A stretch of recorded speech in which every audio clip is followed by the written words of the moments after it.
Cuando usted le pregunta a los ciudadanos, bueno, eso ya está bastante dicho, de con cuál partido usted vivía mejor, el PLD sale muy bien posicionado. Pero cuando usted le pregunta, ¿cuál partido tiene mejores técnicos, mejores posiciones en términos de políticas públicas? Es el PLD. ¿Cuál partido comunica mejor su propuesta? Es el PLD. ¿Cuál partido es más cercano a la gente? Es el PLD. Cuando hablemos del tema de la corrupción, del narcotráfico infiltrado o pretendiéndose infiltrar en la actividad política, de la transparencia, que aprovecho para decir que estamos viviendo uno de los momentos de mayor opacidad en términos de la información pública que se puede suministrar. La entrevista del Telematutino 11, gente importante, a tratar temas importantes, nos acompaña un joven político de una trayectoria interesante, con mucho potencial. Es el ingeniero Johnny Pujols, quien es secretario general del PLD, a pesar de que su formación es técnico-científica. Sí, sí, sí. Felicidades, buenos Johnny. días, feliz año, feliz año. Muy buenos días, Johnny. Sí, un gusto. Y gracias por aceptar la invitación, porque todavía en esta primera etapa del mes de enero no hay mucha actividad. No hay mucha actividad ni mucho interés. Johnny, ¿hay una posición oficial de tu partido en relación al tema de Venezuela, el bombardeo, la captura o el apresamiento, o el secuestro, como se le quiera llamar, del presidente Maduro? Bueno, no, el partido todavía no ha fijado oficialmente posición. Hay algunos pronunciamientos que han hecho algunos compañeros, pero en general no hemos fijado posición porque, bueno, hay muchos hechos que se están dando todavía. Hay mucha información que no ha salido a la luz, hay que ser muy cauteloso. Yo creo que hay una reconfiguración de geopolítica en el mundo, una reconfiguración, y por lo tanto desde el partido hemos preferido apostar un poquito a la prudencia y a tener un poco más de información antes de fijar cualquier posición. Johnny, pero es que dicen que la no fijación de posición del PLD es una posición sí, y de también. otros partidos, porque hay una ligazón y que lo que se dice es que hay un compromiso realmente con Maduro, con Chávez, con el chavismo y con Venezuela de parte del Partido de la Liberación Dominicana. Y que cuando se averigüe bien van a salir ese partido y otros también vinculados, otros, los del sistema, lo más importante, vinculado a Venezuela y a la forma de conseguir dinero para financiamiento y otras actividades. No, es una tontería. Eso no es cierto, es una tontería. Pero además de eso, cuando se dieron las elecciones, claro, yo no era secretario general en ese momento, pero sí fijé posición diciendo que nosotros entendíamos que se debían recontar las actas. O sea que no ha sido esa la actitud del PLD, ese no es el problema, ¿no? No, pero es que no estamos hablando de las elecciones, contrario. es que estamos hablando de narcotráfico, es que estamos hablando de narcoterrorismo. Sí, pero y es que algunos han dicho que es un tema de derecho internacional, cuando el derecho internacional bastante amplio es que no es solamente la injerencia, sino derechos humanos y muchísimas cosas que el mundo vio y que no hizo nada por ayudar a Venezuela a salir de eso. Correcto. Bueno, como yo le dije, nosotros no hemos fijado y no vamos a fijar posición, no importa lo que nos digan. Ayer yo estaba en un programa y me dijeron lo contrario de lo que usted está diciendo, porque no fija posición hace que usted interprete una cosa a la otra. Pero el partido no ha fijado posición y el secretario general es un vocero de lo que decide el partido. Sí, todavía este año no se ha reunido el comité político. No, se va a reunir en unos días, pero todavía no se ha reunido. Este mes probablemente tengamos reunión del comité político. Johnny, ¿cuáles son los planes del Partido de la Liberación Dominicana para este 2026? Bueno, el año pasado fue un año muy bueno para el partido. Fue un año muy bueno, fue un año en el que tuvimos muchos resultados, sobre todo porque las cosas se toman de donde venimos, ¿verdad? El 2024, que fue el año electoral, fue un año difícil para el partido en términos de los resultados que habíamos obtenido. Así que arrancamos desde ahí, ese fue nuestro punto de partida. Y pudimos organizar el Congreso, elegir las autoridades, elegir incluso el comité político completo, sin ninguna dificultad, y posicionar en la mente de los ciudadanos el partido y sobre todo recuperar el sentido de utilidad pública del partido. El sentido de utilidad pública, tradúceme eso. Los partidos son importantes en la medida en que son útiles en democracia. Y un partido no tiene que ser útil solamente cuando está en el gobierno. Hay otros roles que le corresponden en la oposición. De contrapeso. Y segundo, hay otros niveles de servicio público, porque tenemos alcaldes, tenemos regidores, tenemos diputados.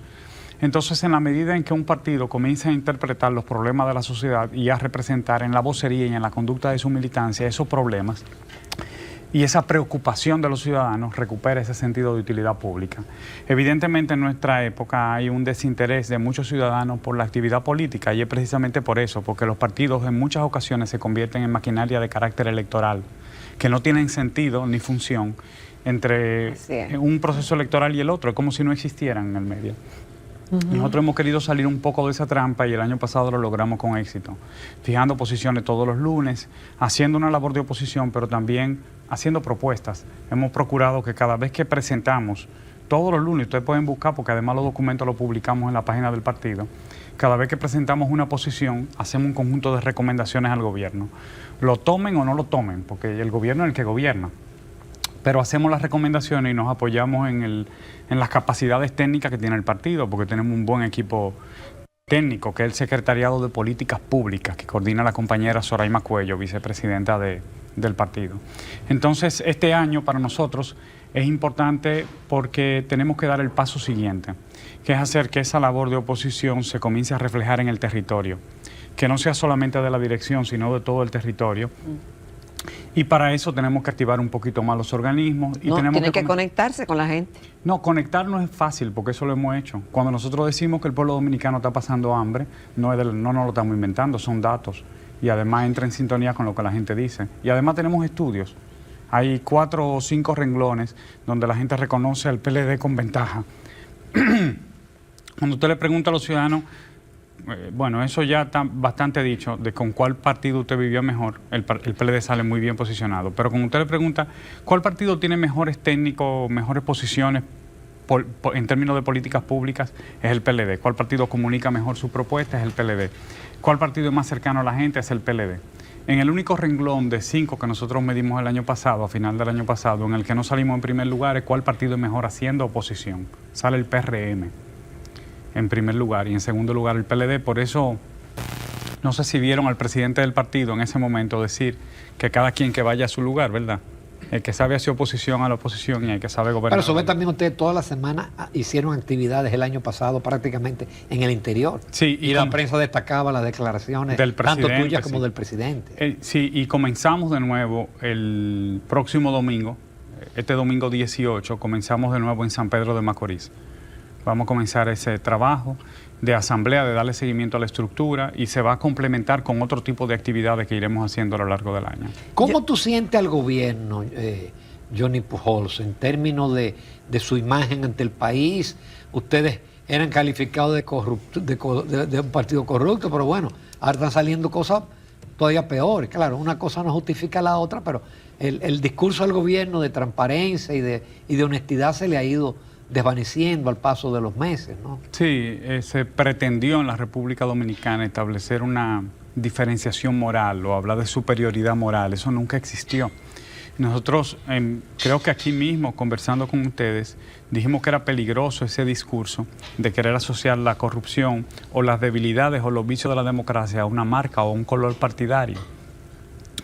Y bueno, el tiempo nos ha ido dando la razón. Yo no me siento contento para nada con lo que está pasando, porque se sigue viendo afectada la población y el sistema de partido en su conjunto, con el comportamiento que han tenido muchos funcionarios del gobierno actual.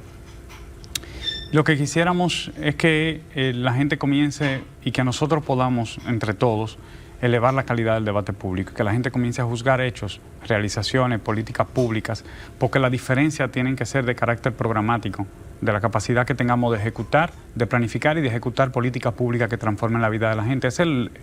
En democracia es el trabajo realmente de los partidos políticos cuando están en el gobierno. Luego todo lo demás es cháchara y se ha ido demostrando, es una tontería ese discurso de superioridad moral. Cuando hablemos del tema de la corrupción, del narcotráfico infiltrado o pretendiéndose infiltrar en la actividad política, de la transparencia, que aprovecho para decir que estamos viviendo uno de los momentos de mayor opacidad en términos de la información pública que se puede suministrar o a la que se tiene acceso. Uno solicita la información pública y se la niegan, o con silencio se la niegan o porque le ponen traba, le dicen ahora falta una cédula, cambia la carta que tiene esto. A nosotros nos ha sucedido y vi que un medio de comunicación recientemente fue al TSA por lo mismo. Y luego, esos vicios de la democracia están relacionados con otro más, que es el clientelismo. Y nunca hemos abordado realmente ese problema. Ahí es que podemos poner el dedo en la llaga ¿Por qué las campañas son tan costosas? ¿Por qué se mete tanto Pero dinero Johnny, en la política? ahí tiene que haber un acuerdo en todos los partidos. Estoy Dicen de porque lo acuerdo. que es igual no es ventaja. No, yo Y estoy no ciertamente estoy todos acusando. han sido cómplices de que tengamos este estado de situación. De que tuvimos una ley justamente que la financiamos de dinero de nosotros para que no tuvieran los partidos que ni coger dinero del narco, ni coger dinero de empresarios, ni justamente para hacer el ejercicio político de otra forma. Pero eso no hemos avanzado en ese sentido. Estamos Sí. Yo peor. estoy totalmente de acuerdo con usted. Yo no estoy acusando. Algunos más responsables que otros. Porque igual como se habla del tema del narcotráfico, usted puede decir que el narcotráfico siempre se quiere acercar a la política, pero una cosa es esa y otra es que usted le preste la boleta y lo siente en el Congreso y le dé posición en el Ejecutivo. Son cosas diferentes, hay niveles, ¿verdad? Pero igual vamos a pasar la página y vamos a comenzar a discutir en profundidad esos temas. Yo creo que sería muy sano para la democracia y para el sistema de partidos. Pero por ejemplo, hay un tema del gasto. Siempre ha habido clientelismo, pero usted le alcanzaba el dinero. Es decir, los gobiernos del PLD invirtieron en promedio 4.5% del PIB en gasto de capital, y este gobierno ha sido el de menor gasto de capital en 20 años, en los últimos 50 años. Sí, de los últimos 50 años. Pero también porque se ha desvirtuado todo el esquema de los programas de protección social. Esos programas estaban asociados a la idea de que usted apoyaba a la gente en condición de vulnerabilidad para que superara esa condición.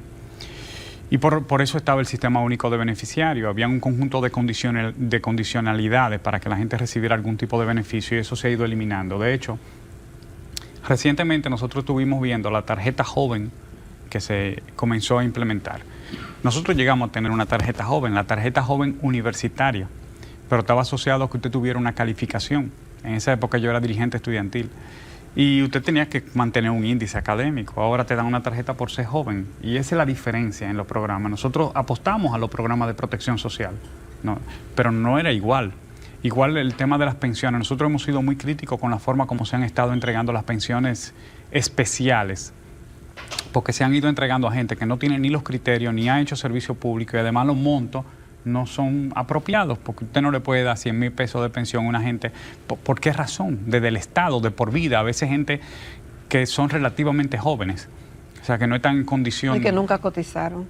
Pero que no, tampoco hicieron un servicio público. Porque si usted se dedicó todo el tiempo a servir a su 30 comunidad, años, 40 años. Vale la pena que lo consideremos como sociedad y que de nuestros impuestos pues hagamos esa excepción. Pero fue una fiesta que se hizo con el tema de las pensiones. Está el tema también del subsidio eléctrico, cerca de 2.000 millones de dólares, más de 120.000 millones de pesos probablemente para este año. Y todas esas ineficiencias, luego se comienza a hablar de la necesidad de reforma fiscal. Nosotros hemos dicho y reiteramos que para el partido no existe una posibilidad de dialogar sobre eso sin que hablemos primero de la calidad del gasto público. Y además que fue una promesa del presidente Abinader. Vámonos a una pausa. Claro Interesantísimo, Johnny Pujols. Regresamos con otros temas de interés, que son los mismos temas. Sí. Quédense con nosotros.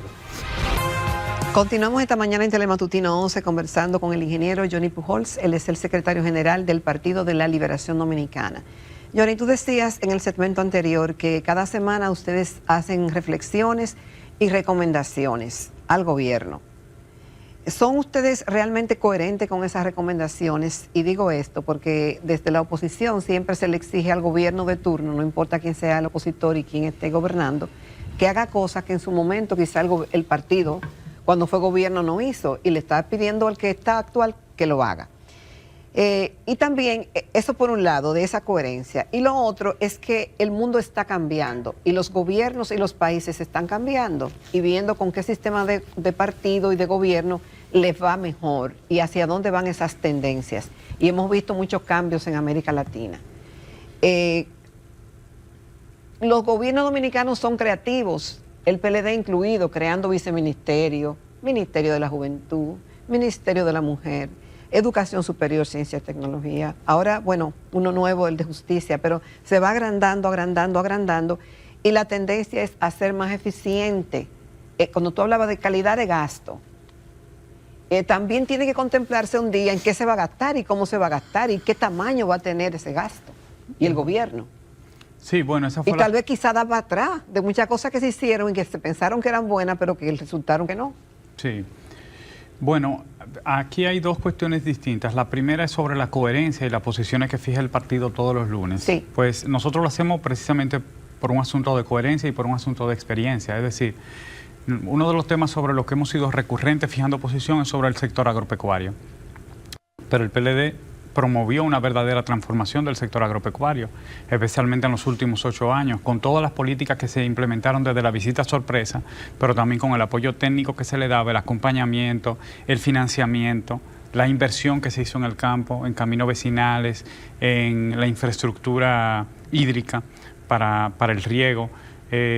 Todo eso, la política de sorteo de los permisos de importación, además de que estaban asociados a una planificación, los permisos de importación, pues permitieron que tuviéramos un 85% de soberanía alimentaria y una cierta estabilidad de los precios. 85%. Reconocida por la FAO.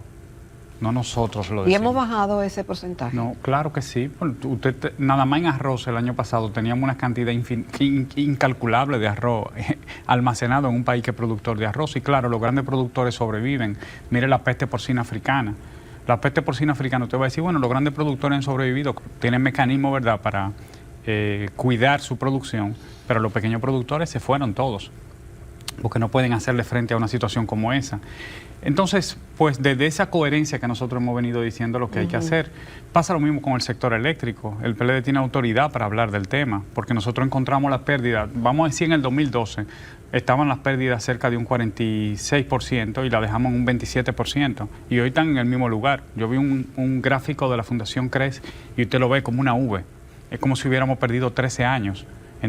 Y usted está contratando energía costosa, contaminante, que está puesta en el puerto de Los Negros ahí, pero está botando además la mitad de esa energía, por eso el subsidio eléctrico. O sea que nosotros hablamos desde la autoridad, desde la experiencia, y no lo digo con arrogancia tampoco. Y esa experiencia lo que hacemos es que la ponemos al servicio de la población cuando hacemos recomendaciones. Eso por un lado. Con respecto al otro tema, pues el argumento oficial del gobierno inicial era que se buscaba eficientizar en términos económicos, es decir, mejorar la calidad del gasto con la reducción o fusión de ministerios o instituciones. Ese era el argumento central. Pero ¿qué ha sucedido? Que la cantidad de empleados, ni la nómina, ni los presupuestos se han reducido. El único que parece que se va a reducir es el de educación, lo cual sería en realidad una burla al 4%, que fue una conquista del pueblo dominicano, que el PLD ejecutó. Y de nuevo volvemos a hablar de la autoridad y de la coherencia. Nosotros ejecutamos el 4% para la educación. No solamente lo pusimos, sino que lo ejecutamos. Este gobierno ha tenido dificultad incluso para ejecutar lo que planifica. Y por eso nosotros en la última rueda de prensa nos opusimos a la fusión de los ministerios, pero también por otra razón, por una razón técnica. El Ministerio de Educación Superior tiene roles muy distintos al Ministerio de Educación. En República Dominicana la educación está centralizada. Las escuelas no están en dependencia de los gobiernos locales, como pasa en otros países, que las escuelas son administradas por los gobiernos locales. Aquí no, aquí el gobierno central a través del Ministerio de Educación. Jenny, pero en otros países también las universidades son autónomas y deben ser aquí también. No, y aquí son autónomas. Entonces, algunos también expertos dicen, bueno, si son autónomas y si el gobierno da alguna participación, que se vea esa supervisión de otra forma, no con un ministerio. No, claro, no tenemos problema en que siquiera le llamen instituto. Lo que no puede pasar al Ministerio de Educación. ¿Por qué? Porque el Ministerio de Educación tiene que administrar 6.000 escuelas en el país y ya tiene su propio desafío y sus propias dificultades. Y usted le va a pasar un rol totalmente regulador, no ejecutivo, que es el Ministerio de Educación Superior, que no solamente está relacionado con la educación, sino también con la investigación.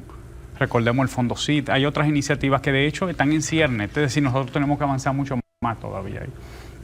Es decir, que nosotros lo vemos como un retroceso absoluto. Y si usted quiere eficientizar, ¿por qué usted, sin haber creado nuevos servicios para la población? Porque, bueno, usted crea el 911, es lógico que usted va a contratar personal nuevo, técnico, paramédico que se necesitan. Claro.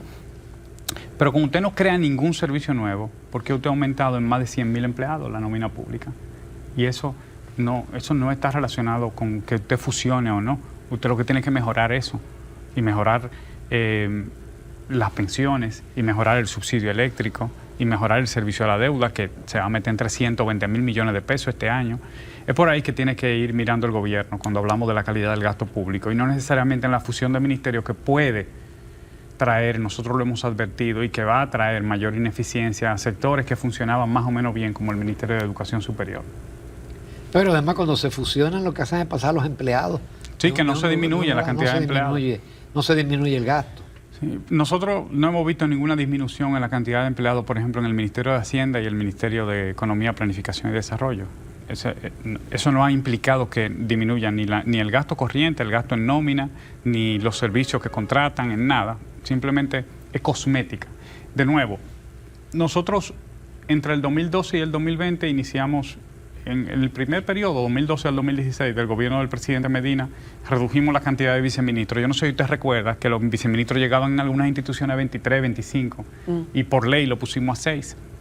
Eso para mí fue mucho más relevante que usted fusiona los ministerios, porque ya usted se ahorró un dinero enorme en nómina, porque los viceministros tenían unos salarios elevados, son el segundo cargo de mayor jerarquía. Y además era con asiento en una provincia, lejísimo del ministerio. Cada ministerio tenía un viceministro provincial, lo cual es una locura también, porque no todos los ministerios tienen que tener una representación territorial. Johnny, ¿y tú crees que todos esos elementos que tú señalas, muchos de los cuales coincido, pueden hacer que el país mire hacia la oposición, o tenemos un tema de apatía donde la tensión fue altísima en las elecciones pasadas y a lo mejor puede ser todavía superior con el nivel de desencanto que hay en la población con los partidos políticos? Sí, nosotros hemos estado tratando de estudiar y comprender ese desencanto, porque es peligroso que la población se desencante del sistema. Es decir, porque ¿cuál es la alternativa al sistema? ¿Qué ha pasado en los países donde se da ese desencanto? ¿Qué ha pasado en el Perú? ¿Qué pasó en Venezuela en los años 90? ¿Qué trajo eso? ¿Cuál es la dificultad que luego tenemos que enfrentar y el precio que tenemos que pagar como país? Es decir, que es algo que nos tenemos que preocupar todo y tenemos que tomar nota. Sin embargo, en lo que hemos revisado recientemente, yo tengo un hálito de esperanza, un poquito de esperanza. Primero porque hay un segmento de la población, especialmente 18 a 25 años, primera juventud, no todos los jóvenes, los 18 a 25, que tienen un interés genuino en la política. Y por lo tanto hay que ir conversando con ellos y hay que mostrarle otra forma de hacer política, otro camino y abrirle las puertas de los partidos. Eso por un lado. Y por otro lado, porque acompañada de esa desesperanza hay muchas contradicciones, ¿no? La gente quiere las cosas ahora, esa inmediatez que es propia de la época. Recuérdense que estamos también en la era de las redes sociales y todo se obtiene a la distancia de un clic. Hay también la necesidad de cambios estructurales y profundos. Entonces tenemos que ver cómo ese conflicto lo gestionamos. Inmediatez. Y bueno, vamos caminando en esa dirección. Yo creo que detrás de la desesperanza hay un deseo del dominicano de que se le diga qué se va a hacer. Lo que ha faltado también es la presentación de un proyecto.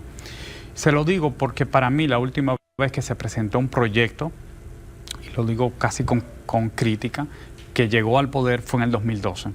¿Por qué? Bueno, porque estaba la jornada extendida. Y usted decía, ¿y para qué era la jornada extendida? Bueno, para que los niños reciban un subsidio alimenticio, para que tengan más horas de clase, pero también para que la mamá pueda terminar los estudios o vaya a trabajar. Estaba todo muy relacionado. ¿Y las estancias infantiles? Las estancias infantiles también. Todo el apoyo al sector agropecuario. Usted decía, no, el Banco Agrícola tiene que dar la tasa cero, pero los grandes productores no. Y entonces eso va acompañado de esto. Estaba bien encadenado. Y yo creo que tenemos que sentarnos de nuevo como sociedad a construir un nuevo proyecto y hablar de hacia dónde tiene que mirar la sociedad dominicana en el futuro, porque todo lo que planificamos, los pactos que hicimos, las reformas que hicimos en los años 90 nos trajeron hasta aquí. Pero de aquí en adelante tenemos que comenzar a plantearnos cuál es la República Dominicana del futuro, y es una responsabilidad de la clase política. Yo quería justamente llevarte esa parte. Tú eres joven, tú tienes una formación académica, técnico-científica, y aquí cuando se habla de reformas estructurales, solamente se piensa en la reforma laboral y en la reforma fiscal. Sí. Pero hay otras reformas, hay un tema de tecnología, de inteligencia artificial, de chips, de cosas de ese tipo que todavía el país no lo adopta. Sí, y están muy relacionadas. Todo lo que tenga que ver con tecnología está muy relacionado con la calidad del sistema educativo. Hay dos grandes transformaciones que tenemos que implementar. Tenemos que volver a resolver el tema de la infraestructura, evidentemente. Las aulas que faltan, eso hay que resolverlo, porque usted no puede abordar el tema de la calidad sin resolver el problema de la infraestructura y de las condiciones materiales para que la docencia se dé bien. Y luego nosotros tenemos que garantizar que todos los niños y niñas sepan hablar, leer, escribir, o sea, la lengua, el manejo de la lengua española, sobre todo en un país que tiene los jóvenes tienen tanta habilidad para la cultura, para la música, por ejemplo, para el arte. Y por otro lado, el tema de las ciencias exactas. No hay forma de que tecnológicamente el país se desarrolle sin que se sepa matemática suficiente, matemática y física.